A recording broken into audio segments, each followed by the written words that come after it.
Good morning, friends. Happy Monday. I apologize. I'm a little bit under the weather today, so my voice is a little bit out. But no worries. We're going to rant today as always. Now, what I want to talk about today is artificial intelligence in healthcare. Now, you'd be like, dude, last week was empathy. The week before that was service. And now you're talking about artificial intelligence. What on earth does that have to do with any of the things you've been talking about recently? Truth be told, a lot. So artificial intelligence in healthcare, what are we talking about? Does it exist? Does it exist already? What's it going to look like in the future? One, yes, it does exist right now. IBM Watson is being used to help oncologists diagnose tumors, develop the best evidence-based treatment plan possible for that specific type of tumor. Things are coming down the pipe in optometry and ophthalmology, using artificial intelligence to analyze retinal photos for diabetic retinopathy, using AI to help radiologists interpret MRIs, CT scans. So what does this have to do with empathy? And what does this have to do with service? And what does this have to do with me as an individual? Well, as we talked about, the heart of the eye care pillar is empathy.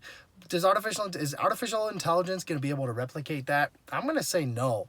I'm going to say that artificial intelligence is going to be huge in helping doctors make better diagnoses, better treatment plans, helping patients get better faster and prevent disease by helping stratify who's at risk for returning to the ER, who's at risk for returning to the hospital after they've been discharged. AI is going to play a huge role in care. But from my own clinical experience, and I want your opinion, so comment below after you finish watching.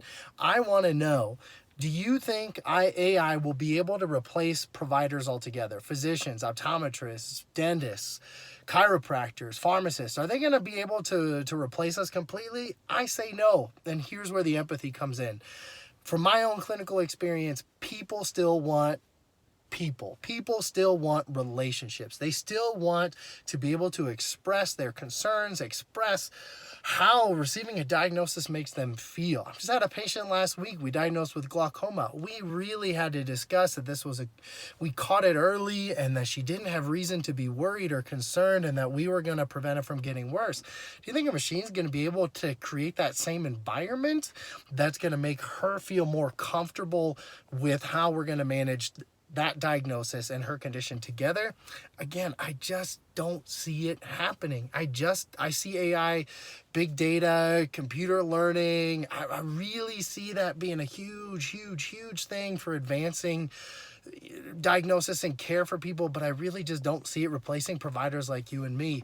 So like I said, comment below, let me know what you think. How is AI going to be beneficial in healthcare? Do you really think people are going to go away from seeing providers, or do they really want that empathy? Again, at the heart of the eye care pillar is empathy, caring for your patients, caring for your team. So like I said, let me know and have a great week.